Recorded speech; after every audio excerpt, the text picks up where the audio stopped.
A paz do Senhor, meus amados pastores e professores da Escola Bíblica Dominical. Estamos aqui para mais uma vez dar a aula de instrução para os pastores e professores para o estudo da Palavra de Deus na revista Projetando 2024 com sabedoria. Projetando 2024 com sabedoria. O motivo de estar usando máscara, eu já falei na aula passada, né? O motivo pelo qual eu estou gravando de máscara. Os irmãos já sabem. Mas, se alguém não sabe, é por conta de um tratamento que eu estou fazendo. Esse tratamento dentário, e ele vai até abril. Então, por esse motivo, eu estou usando máscara nas gravações aqui do estudo, Estudos Bíblicos Dominicais. Eu acredito que está dando para ouvir a minha voz perfeitamente. Eu, pelo menos, não tive nenhuma reclamação da aula anterior, a lição de número 6, que foi sobre trabalho. Então, eu parto do princípio que todos estão conseguindo me entender. Caso não consiga, ative uma ferramenta no YouTube de legenda. Aí tudo que eu estou falando vai estar aparecendo embaixo aí a legenda. Uma outra opção é você estar dando uma pausa no vídeo, escuta novamente. Eu vou tentar falar bem pausadamente para que todos compreendam aquilo que eu falo, ok? Muito bem, irmãos, estamos na metade da revista. Chegamos na metade da revista. Que bênção, né? Deus tem falado conosco. Já estudamos 6 lições. 6 lições. Já estudamos todas essas que está passando aí, ó. Todas essas lições que está passando aí do lado. Nós já estudamos conhecendo provérbios, sabedoria para viver bem no casamento. Aí nós temos aí a parte 1, parte 2 e parte 3. Sabedoria para a criação de filhos. E domingo passado, sabedoria para ter sucesso no trabalho. Sabedoria para ter sucesso no trabalho. E hoje, na metade da revista, está aparecendo aí do lado, nós iremos estudar sobre o fato da honestidade. Sabedoria para vencer com honestidade. Vamos então para o texto áureo. Os tesouros da impiedade de nada aproveitam, mas a justiça livra da morte. Eu esqueci de falar nas lições anteriores. É sempre importante lembrar qual é o objetivo da lição.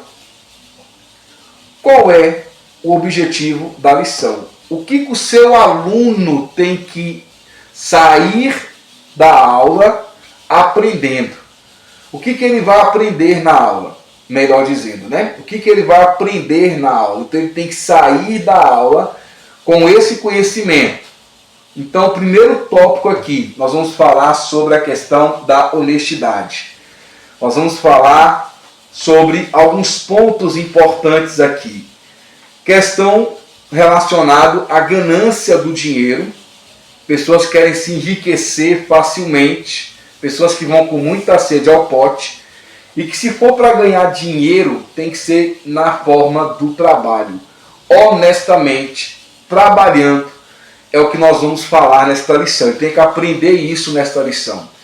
E por último, sobre o dízimo, que você, como pastor, sabe muito bem sobre esse assunto. Nós vamos até dar uma pincelada apenas no final, porque é um assunto que você, pastor, já conhece muito bem esse assunto e ministra na igreja, e o professor também. Mas nós vamos colocar tudo isso aqui em pauta na aula de hoje.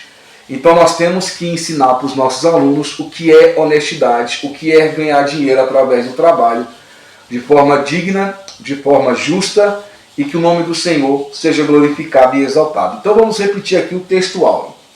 Os tesouros da impiedade de nada aproveitam.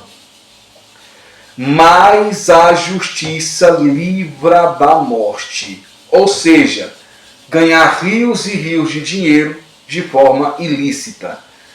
Verdade aplicada. Ser honesto significa escolher não mentir, roubar, enganar ou trapacear de modo algum. Quando somos honestos, desenvolvemos a força de caráter que irá nos permitir prestar grande serviço a Deus e ao próximo.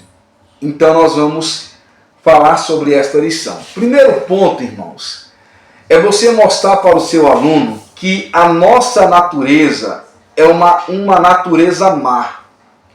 Nós já nascemos numa carne pecaminosa. A nossa tendência é fazer o que é errado. A nossa natureza é fazer o que não é correto. Nós nascemos assim, nós nascemos numa carne pecaminosa. O apóstolo Paulo diz, aquilo que eu quero fazer, eu não faço. E o que eu não quero fazer, é isso que eu faço. Então assim, essa lição de hoje é mostrar que nós temos que pedir a Deus a misericórdia para que tenhamos uma vida na presença dele. Ter uma vida na presença de Deus, seguir o modelo de Deus, é viver uma vida em santidade. Nós temos que viver uma vida em santidade. Então tudo aquilo que nos afasta da santidade, nós temos que pedir a Deus a misericórdia. Então quando se fala de mentira, por exemplo, nós temos a tendência de mentir. Isso é errado, nós temos que pedir a Deus a misericórdia. Temos que pedir a Deus a graça de Deus. Quando se fala em questão de honestidade, honestidade é sinceridade, irmãos. Honestidade é ser sincero, e ser sincero é falar a verdade. Ser sincero é viver a verdade. A honestidade requer sinceridade. O que diz o dicionário sobre sinceridade? O dicionário diz que sinceridade é sincero, que é a qualidade daquele que diz a verdade, que não mente. Ser alguém sincero significa ser uma pessoa franca, que fala com sinceridade. Então, isso é honestidade, é ser franco. Honestidade é ser sincero. Honestidade é ser verdadeiro. Agora, convenhamos, irmãos, convenhamos.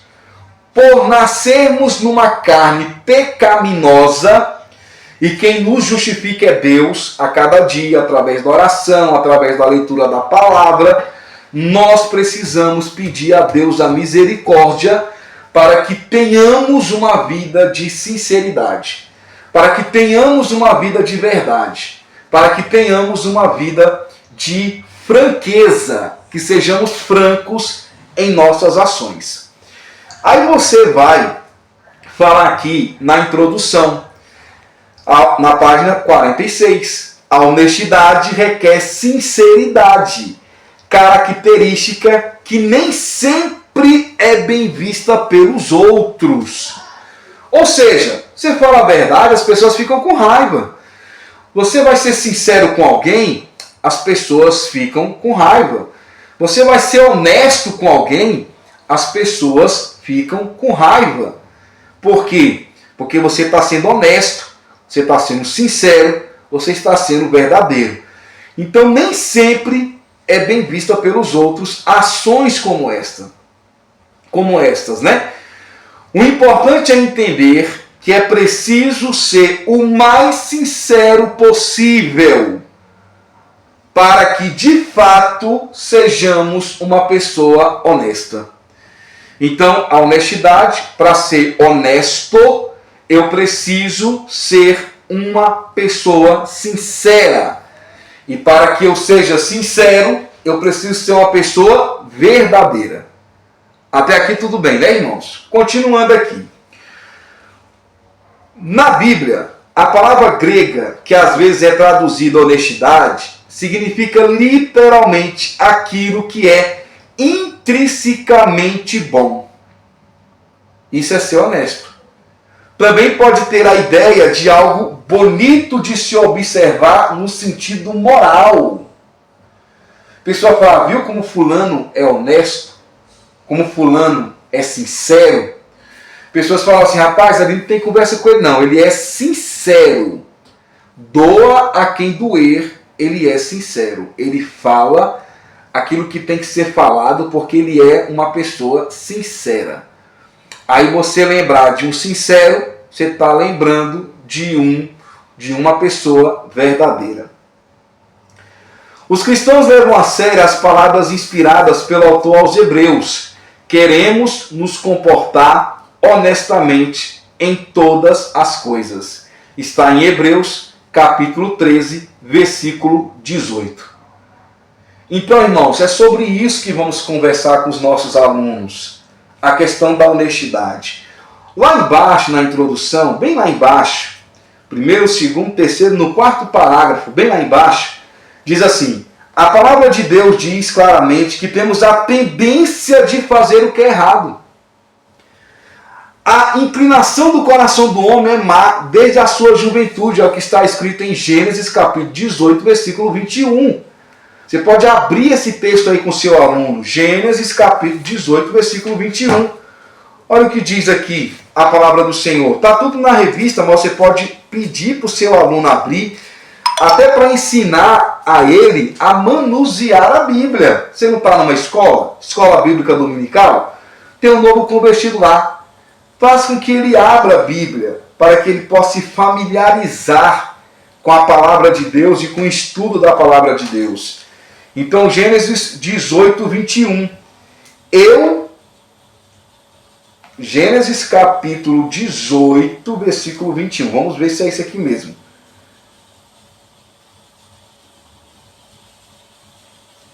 Ou é Gênesis 8, 21? Eu acho que é Gênesis 8, 21. Irmãos, esse texto aqui está errado, tá? É Gênesis 8, versículo 21.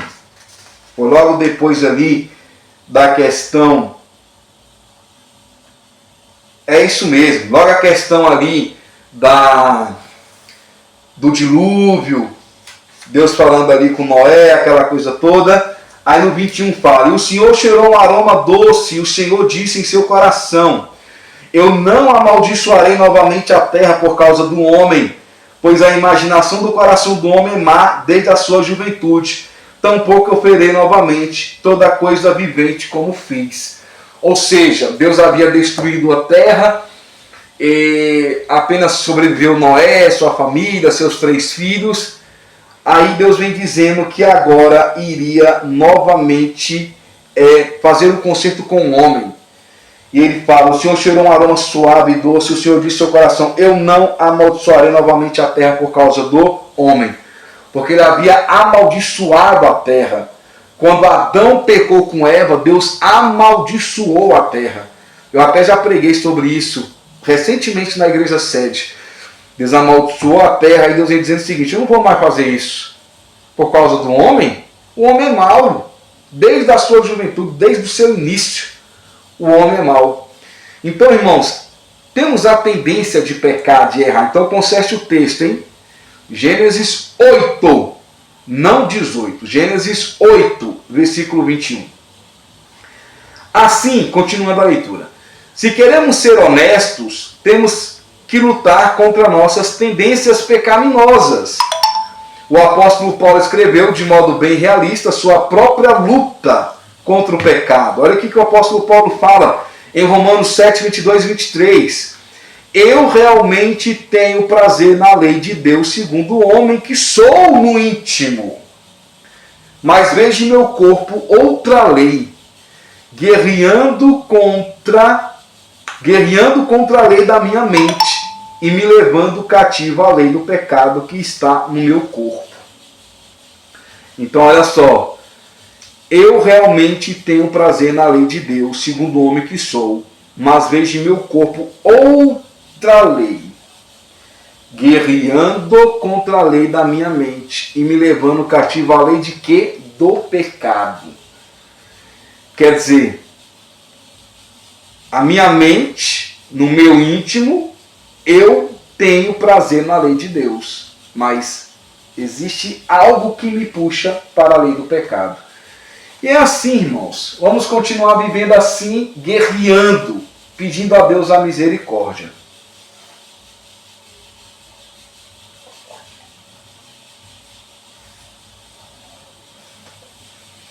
Uma aguinha para refrescar aqui, que ninguém é de ferro, né? Aí você vai para o ponto 1. Seja honesto. Seja honesto. Melhor é o pouco com temor do Senhor do que há um grande tesouro onde há inquietação. Melhor é o pouco com temor do Senhor do que um grande tesouro onde há inquietação. Provérbios, capítulo 15, versículo 16. Então, irmãos, o que é ser honesto? Você vai na padaria, numa padaria fazer um lanche e tem aquelas comandas lá, né? É só um exemplozinho básico. Aí na comanda lá, você... Vou dar um exemplo. Eu fui tirar as identidades dos meus filhos e aí fomos bem cedo e tal, aí a gente foi lanchar na padaria. Aí a minha esposa pediu lá um lanche, e suco, e pão de queijo e tal, não sei o que. Aí eu fui pagar. Aí a moça colocou na comanda o suco e o pão de queijo. Apenas isso. E quando eu fui pagar, a moça falou assim, deu R$11. Eu poderia pagar e ir embora. Aí eu falei, não deu R$11 não, porque além disso aqui, teve o café com leite que a minha esposa pegou, teve uma outra coisinha que ela comeu ali, é porque a moça não colocou ali na comanda, mas não foi nem culpa dela, porque na hora ali a gente acabou pegando e tudo, porque senão ia acabar queimando a menina da padaria, né, e da situação que tá, pode até perder o emprego. E aí eu quis poupá-la, e eu falei, não, aí na hora ali a gente acabou, mas... Você pode colocar aí o pão de queijo, pode colocar aí o café com leite e tudo ficou R$20. E eu paguei os R$20. Poderia ir com R$9 no bolso, mas não era meu, porque eu tinha comido aquilo ali. E aí você vai ali e devolve. Isso é só um exemplo que pode se estender os exemplos. E aí você pode citar vários e vários exemplos, tá certo? Então existem pessoas que querem enriquecer de forma ilícita. Iremos perceber ao longo do estudo que o único meio que existe para o crescimento material do cristão é por intermédio do trabalho que é exercido de forma honesta. Que é exercido de forma honesta. Aí sim você pode trabalhar e aí adquirir toda a sua riqueza. Aí olha só. No segundo parágrafo, um pouco mais embaixo, na página 47, eu coloquei assim. Quantas pessoas estão por aí com as contas bancárias fartas, mas que não conseguem desfrutar delas, porque não têm paz e vivem com a consciência cheia de culpas? O tesouro dessas pessoas é grande, mas foi adquirido de forma ilícita, com desonestidade, com engano e muita mentira. E por esse motivo traz inquietação, que é estado de nervosismo, que tira a paz e o sossego, inquietude, preocupação, tormento. Inquietude, preocupação e tormento. Irmãos, vale a pena? Daqui um pouco está tudo bloqueado, a justiça vai bloquear os seus bens, daqui um pouco está espalhado em tudo que é local, daqui um pouco você está preso, daqui um pouco você está todo enrolado por conta de enriquecimento ilícito. E aí o que nós podemos observar aqui? Se você tem desejo de crescer na vida, não toque nada do que é seu. Deus não tem pacto com ladrão. Tudo aquilo que não é seu e você toma posse como se fosse, é considerado roubo. Saiba que nada nesta vida fica escondido. Um dia pode ter certeza, virá à tona, e tudo de errado será revelado, e grande será a vergonha.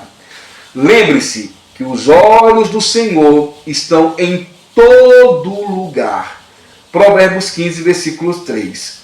Você nunca vai conseguir esconder nada de Deus. Ele é soberano, poderoso, santo e justo.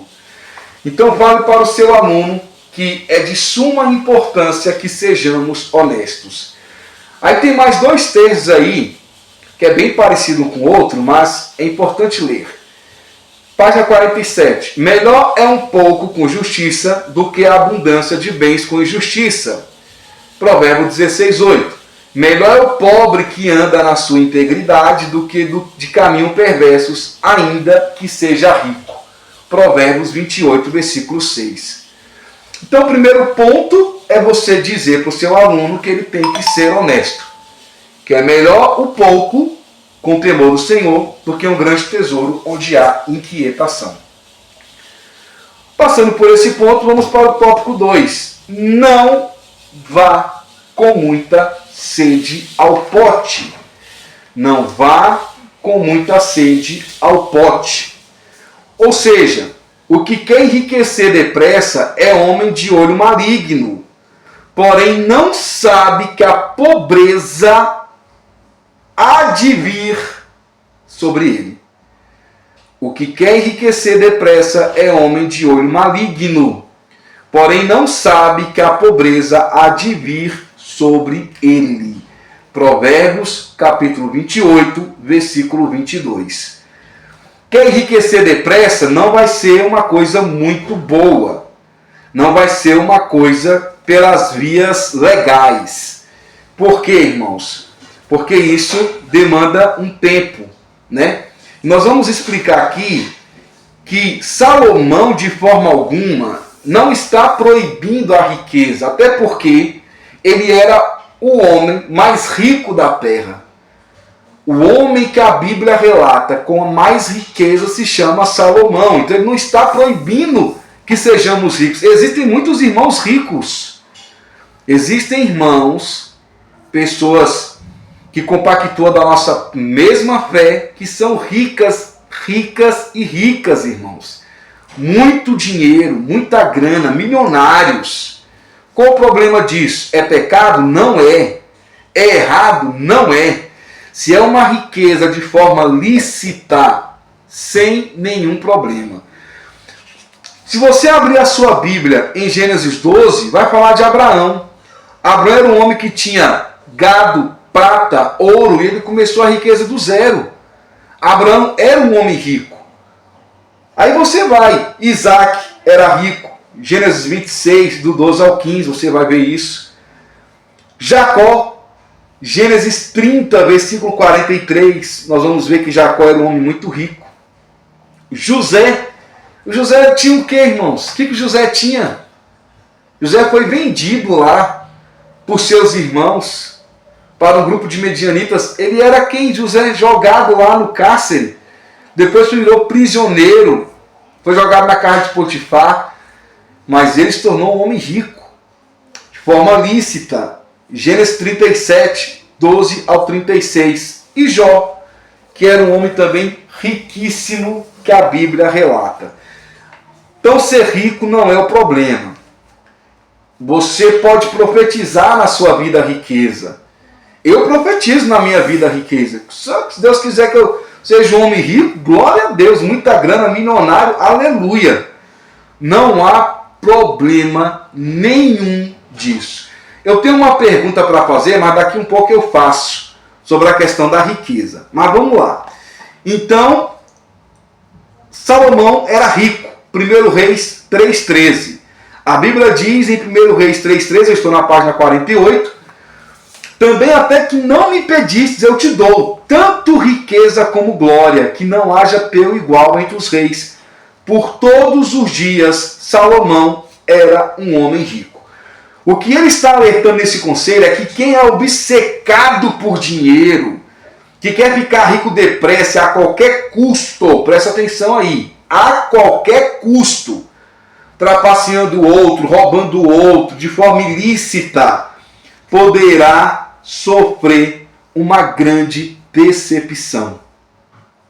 pois a pobreza poderá vir sobre ele sem que ele perceba.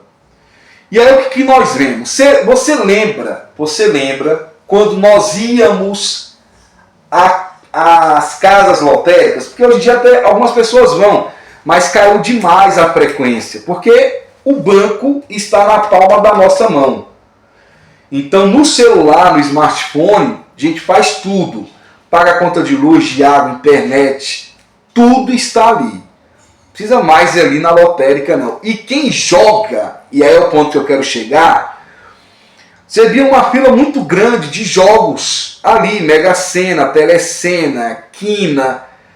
Inclusive no aplicativo da Caixa, tem inclusive lá como fazer o jogo. Então hoje em dia não precisa nem mais na lotérica fazer jogo nenhum, porque pelo próprio aplicativo da Caixa Econômica você consegue ali fazer o jogo. Isso quem joga, que não é, acredito eu, que não seja o seu caso. Que não seja o seu caso. Então vamos lá. O que vemos hoje em dia é uma quantidade muito grande de pessoas querendo enriquecimento de forma rápida e de forma fácil.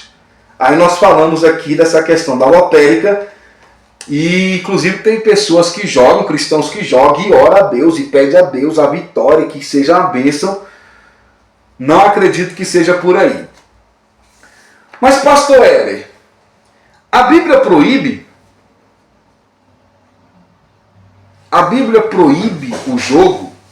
A Bíblia proíbe jogar na Mega Sena, na Telecena, na Raspadinha, na Quina?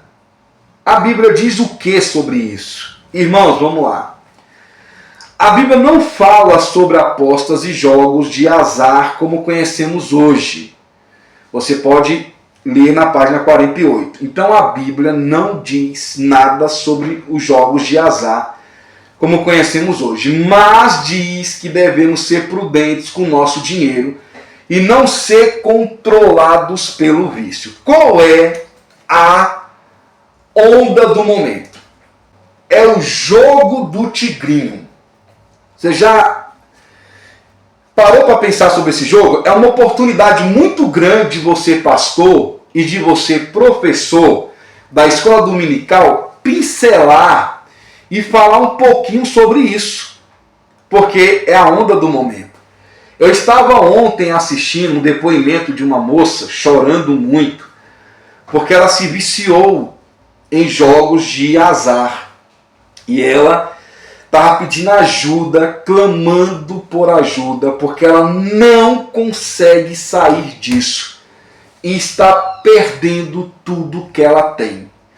Ela chegou a vender coisas dentro de casa para jogar. E quando ela perde, ela cai numa depressão, numa angústia muito grande. E tem muitas pessoas fazendo isso. Me apresentaram esse jogo do Tigrinho no mês passado. Um amigo de trabalho ganhou R$4.000. Eu conheço pessoas bem próximas que chegaram a ganhar até R$10.000. Irmãos, eu não quis nem saber sobre isso, porque é onde o diabo trabalha. E aí nós podemos observar que esse tipo de jogo acaba trazendo mais malefícios do que benefícios. As consequências são maléficas. As pessoas perdem a paz, perdem o sossego e perdem tudo. Eu estou com o meu celular aqui. O que você vai fazer, irmãos? Abra lá o smartphone lá na sua aula. Abre o smartphone na sua aula e coloca aí, ó, jogo do Tigrinho. Explica um pouquinho sobre isso para o seu aluno. Abre o smartphone, eu estou aqui com o meu aberto, abri agora aqui, ó. Você coloca no Google aí, coloca no Google, o que é o jogo do Tigrinho? Tá aqui, ó. Jogo do Tigrinho é uma febre na atualidade. O jogo do Tigrinho é mais uma forma de entretenimento nos sites das casas de apostas, ou seja, cassinos online. O game se assemelha a uma máquina de caça-níqueis, que para ganhar prêmios em dinheiro, os jogadores devem alinhar 3 símbolos idênticos em 3 linhas. Ó, já mandou instalar aqui o jogo do Tigrinho. Você abre aqui e já manda instalar. O Tigrinho funciona basicamente como um cassino online. Ele é uma espécie de caça-níquel em que o jogador precisa fazer a combinação de 3 figuras iguais em 3 fileiras para ganhar o prêmio em dinheiro. Assim como o Aviator, eu não conheço esse Aviator, esse jogo, mas tá dizendo que é parecido, é semelhante. O jogo do Tigre também tem um multiplicador de 10 vezes o valor de apostas. No jogo, os pagamentos são determinados pelos símbolos exibidos na tela, laranja, foguetes, envelopes. Aí vem com som sonoro, com musiquinha e tal, para envolver a pessoa. E representa pagamentos menores, enquanto o saco de moedas, amuleto da sorte e lingote de ouro indica pagamentos maiores. Então tem 3 zeros aí. Tem o primeiro que inventou o jogo, os criadores do jogo. E depois tem os influenciadores, pessoas que são pagas para influenciar outras pessoas através das redes sociais. E aí vai estimulando outras pessoas, dizendo, ó, eu ganhei tanto, eu fiz isso, eu fiz aquilo, e essas pessoas vão tentando arrebanhar o número de pessoas para jogar esse jogo. Então o tigre da fortuna é um símbolo extra que pode substituir todos os outros símbolos comuns de pagamento. Em setembro, o jogo virou caso de polícia, porque uma influenciadora foi presa por fazer propaganda do tigre envolvendo todo o sistema de um esquema de lavagem de dinheiro. Então não é de Deus. Deus não está nisso. Aí, irmãos, eu estava pesquisando, está até aqui, ó. Como é que funciona isso? Hormônios do cérebro.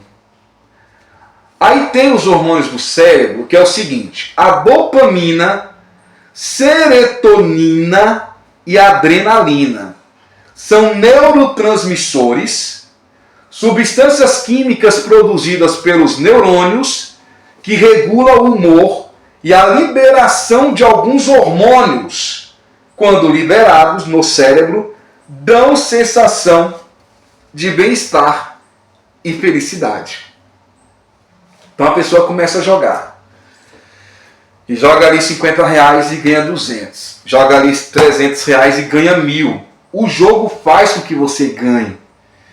Para que você fique animado, para que você pense que está ganhando. Aí daqui um pouco você ganha R$10.000. E você começa a jogar. Aí daqui um pouco você começa a perder. E joga 500 e não ganha. Aí você fala assim, eu tenho que recuperar esses 500. Aí consegue ali 1.000. E joga e perde 1.000. Daqui um pouco você ganha 200. Opa, ganhei 200, ganhei 300. Daqui a pouco não ganha mais nada. Não ganha mais nada. Só perde. E aí fica na depressão. E muitos tiram a própria vida. Estão se matando porque está perdendo todo o salário, todo o dinheiro. A Bíblia fala, irmãos, que temos que ser prudentes com o nosso dinheiro e não ser descontrolado nesse sentido. Eu tenho que pegar o meu dinheiro e trazer para a minha família.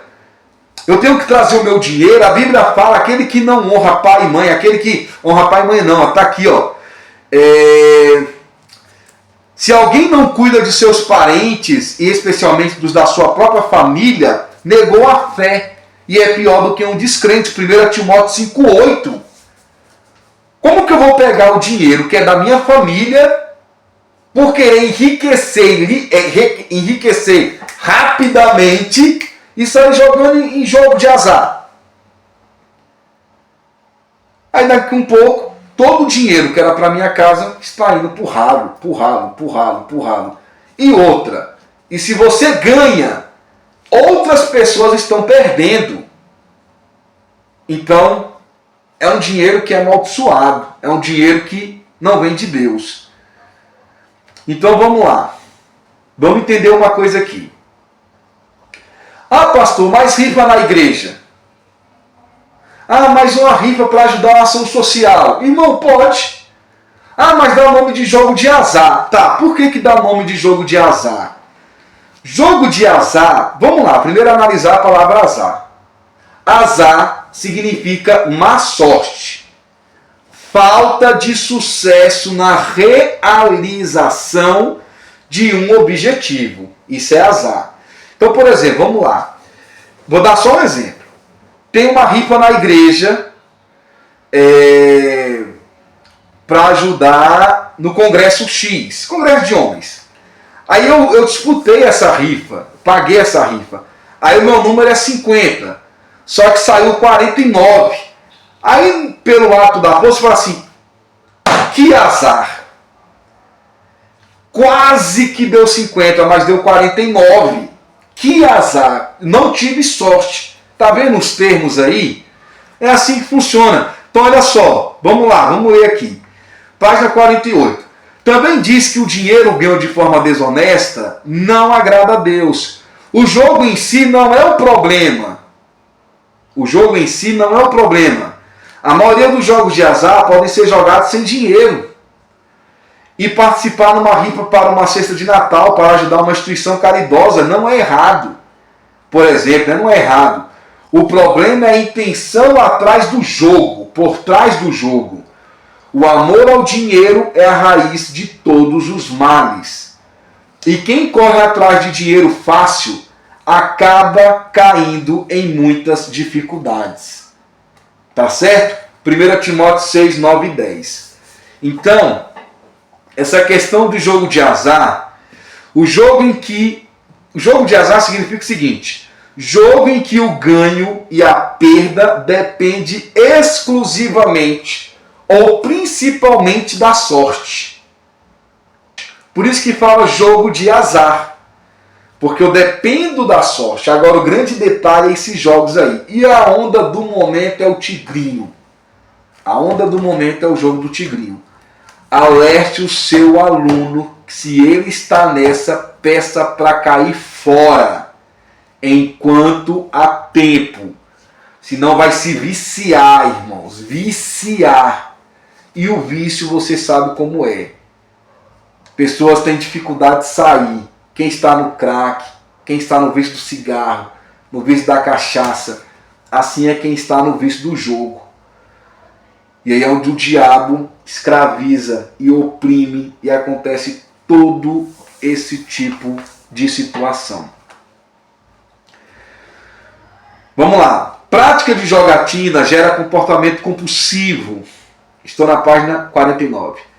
Prática de jogatinas gera comportamento compulsivo, que resulta em vício, aprisionamento psicológico e muitas vezes levam as pessoas a dilapidarem o patrimônio de uma vida, levando a si mesmo e os seus à ruína.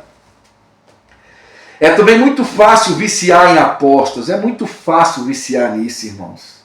Muito fácil. Joga 100, ganha 200. Joga 200, ganha 500. Irmãos, não é brincadeira não. Eu tenho uma pessoa próxima, bem próxima. Ela ganhou 10 mil reais no jogo do Tigrinho. Ela jogou 500 reais e ela ganhou 10 mil reais. 10 mil reais. E aí daqui um pouco, a minha esposa vai até conversar com essa pessoa, que é bem próxima da minha esposa, vai conversar com ela. E dá problema. Agora ela é influenciadora, ela está influenciando outras pessoas. Vai dar problema. Vai dar problema. Vai dar ruim. Vai dar ruim, né? Que o pessoal fala. Vai dar ruim. Se o seu aluno está nisso, peça para cair fora. Peça para cair fora enquanto tem tempo. Então vamos lá. E muitas vezes leva as pessoas a dilapidar o patrimônio de uma vida, levando a si mesmo os seus à ruína. É também muito fácil viciar em apostas. O cristão tem liberdade para escolher, mas não se deve dominar pelo vício. 1 Coríntios 6,12. Tudo me é permitido, mas nem tudo me convém. Tudo me é permitido, mas eu não deixarei que nada me domine. Eu posso pegar o meu salário, igual foram lá no meu trabalho. Rapaz, o cara ganhou 4 mil e ganhou mesmo. Rapaz, o cara ganhou 2.500 e ganhou mesmo.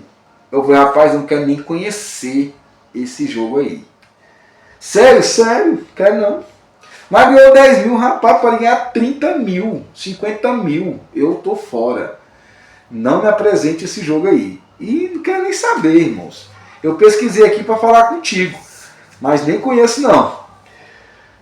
Então vamos lá. Eu posso. Tudo é lícito. Tudo é permitido. Mas nem tudo convém. Melhor dizendo, não é que tudo é lícito, né? Tudo me é permitido, mas nem tudo me convém. Quem é responsável precisa cuidar de sua família. 1 Timóteo 5,8. Muita gente viciada no jogo deixa de sustentar a família para continuar jogando. Se alguém não cuida dos seus parentes, eu já li, especialmente dos que da sua própria família, negou a fé e é pior do que um descrente. Para quem quer ganhar, é bom lembrar que se ganhar vai ser à custa de muitas famílias destroçadas. Por isso que é um dinheiro amaldiçoado.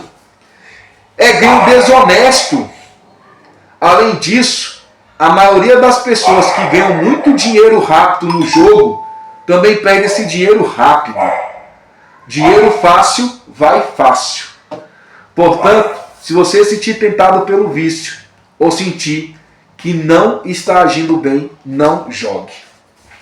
Mas pastor Hélio, vem cá. Enquanto a minha cachorrinha está latindo ali, deixa eu tomar uma aguinha.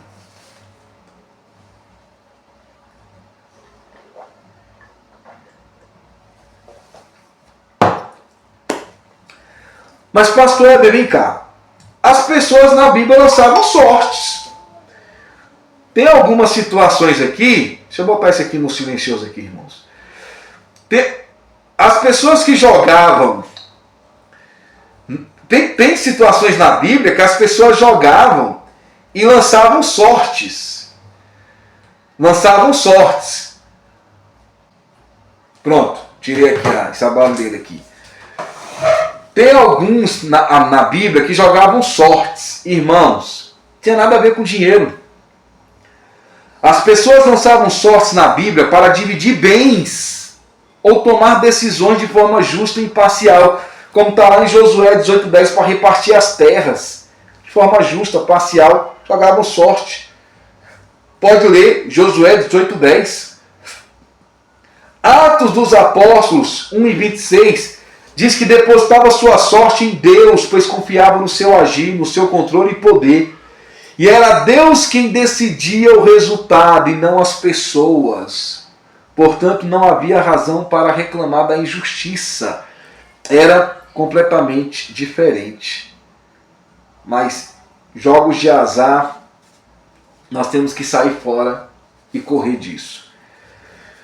Aí você pesquisa um pouquinho mais sobre o Tigrinho, sobre os jogos de azar e fala aí com seu aluno que tem tudo a ver aqui com a lição. Tem outros jogos da época que eu não conheço. Mas aproveita essa oportunidade e toca nesse ponto que é de suma importância. Nós temos, como pastores, que alertar os nossos irmãos. E eu acredito que esta seja uma oportunidade. É porque na época que eu escrevi a revista, esse jogo não estava tão em evidência. Porque senão eu tinha colocado aqui na revista. Mas enfim, aí você então passou aí pelo tópico 1, pelo tópico 2, agora vamos para o tópico 3. Não tem amor pelo dinheiro. O nosso amor tem que ser para com Deus. Amai a Deus acima de todas as coisas. E depois, amará o teu próximo como a ti mesmo. Você tem que se amar também, evidentemente, né? Então você vai amar o seu próximo como a si mesmo. Agora, amor ao dinheiro é uma questão de vaidade, questão de ostentação. A fazenda que procede da vaidade diminuirá. Quem ajunta pelo trabalho terá aumento. Então tem pessoas exibidas, pessoas vaidosas. Página 50. O que é vaidade? É a necessidade de ostentar, de se exibir. Ter vaidade é ter como princípio a ostentação, a exibição exagerada da sua riqueza, de suas qualidades e capacidades físicas ou intelectuais. Quem vive e se importa com a aparência em excesso Infelizmente vive de vaidade, quer sempre ser o melhor e mostrar o que não é. Salomão diz nesse conselho que pessoas que vivem assim são na maioria fracassadas. Então tem pessoas que têm amor pelo dinheiro. Aí em Provérbios, capítulo 30, versículo 8, nós temos aí uma palavra de Agur. Se você quiser abrir um parênteses, não foi todo o livro de Provérbios escrito por Salomão, não.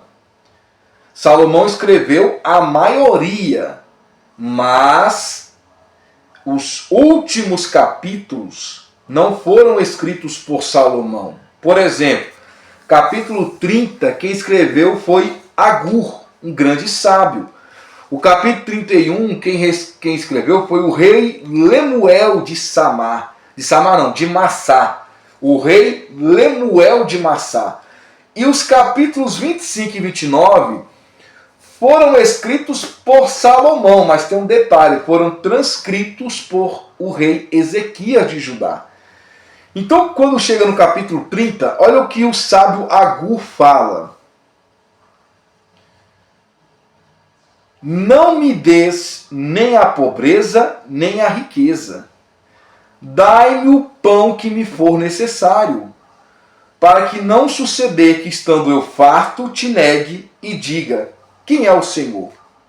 Ou que, empobrecido, furte e profane o nome de Deus. Aí lembra que eu falei que eu ia fazer uma pergunta? Lá no início do estudo eu falei assim, tem uma pergunta que eu vou fazer.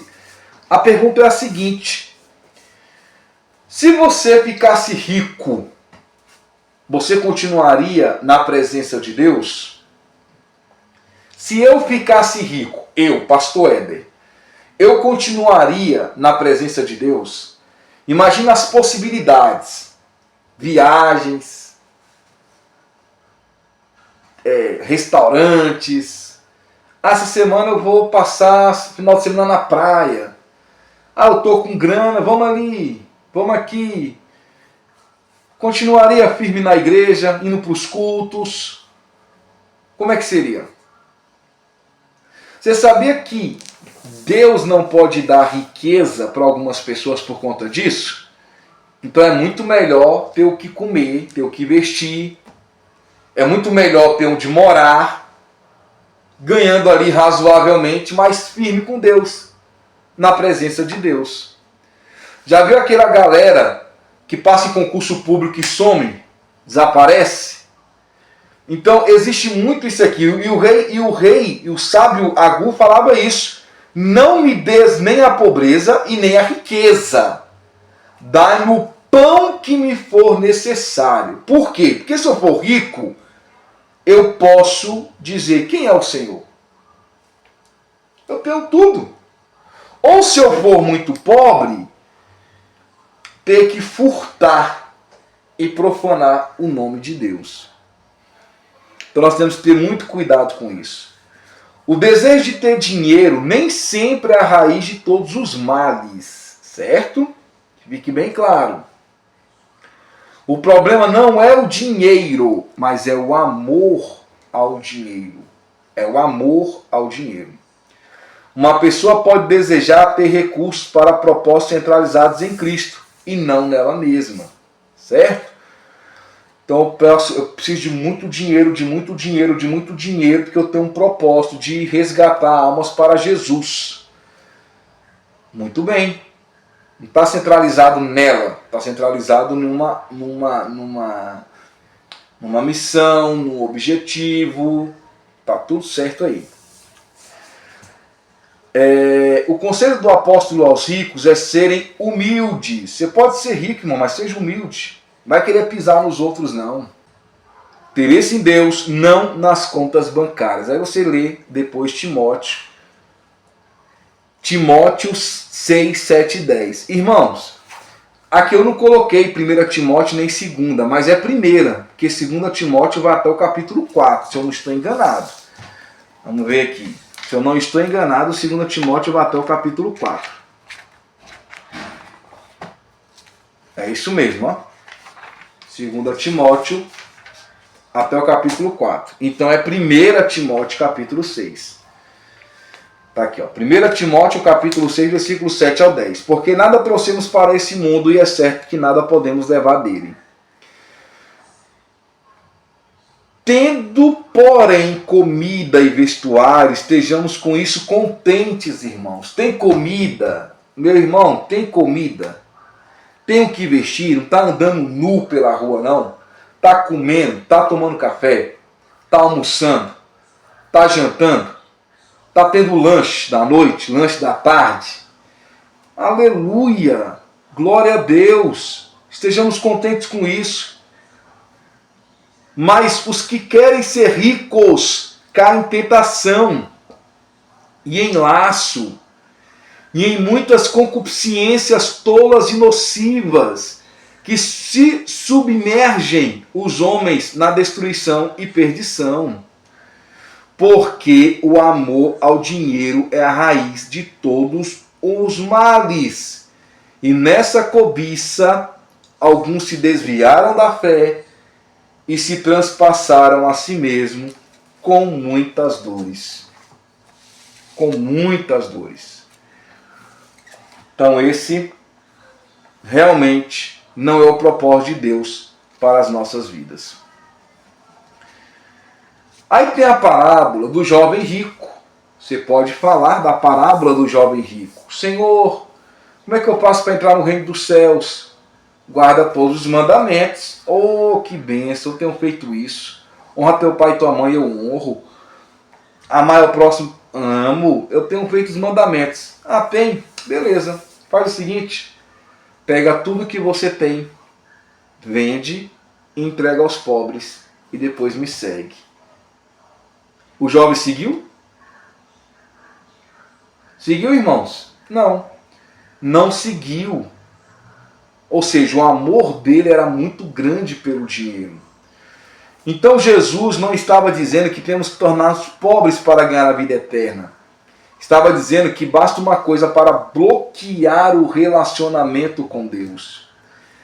Alguns, como o jovem rico, podem ser prejudicados espiritualmente por dependerem de bens materiais.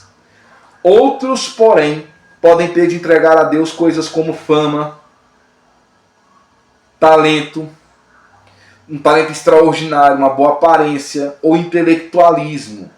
A analogia de Jesus pintou um quadro curioso, algo impossível ou absurdo segundo os padrões humanos. Os discípulos talvez vissem as riquezas como sinal seguro do favor de Deus. Mas Jesus reconheceu como o amor ao dinheiro cria tentações e muitos não conseguem resistir. Nenhum pecador rico ou pobre merece entrar no reino dos céus, mas a graça de Deus pode superar obstáculos aparentemente intransponíveis. Intransponíveis. Aí, irmãos, você toca nesse assunto aqui. E aí ele falou o que para o jovem lá? É mais fácil um camelo passar por o fundo de uma agulha do que um rico entrar no reino dos céus. Agora, há quem tratar do capítulo 50, né? Na página 50. Há quem tenha tratado esse versículo de maneira engenhosa. Acredita que a palavra camelo deveria ter sido trazida por corda. Ou o fundo da agulha, por exemplo. Camelo, não camelo animal, mas a corda. Certo? Ou falando não do camelo, mas falando do fundo da agulha.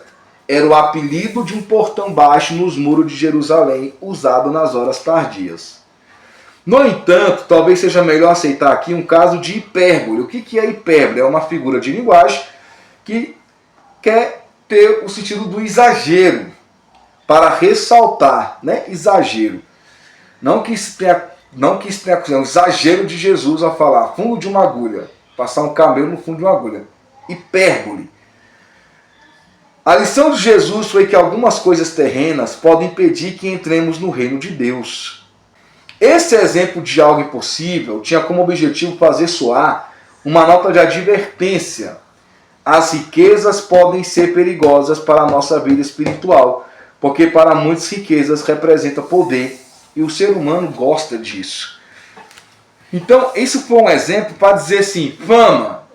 larga a fama e me segue. Ah não, vou continuar famoso. Larga essa carreira profissional e me segue. Não, que é isso. Tanto que eu suei para conseguir essa carreira profissional, continuo com a minha carreira profissional. Larga isso, larga aquilo. Não, não vou largar. Beleza, não pode seguir a Cristo. Certo? A pergunta que se faz então é a seguinte: por que as pessoas correm atrás de riquezas?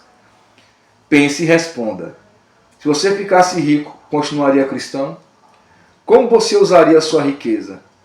Não seria melhor apenas ter o necessário?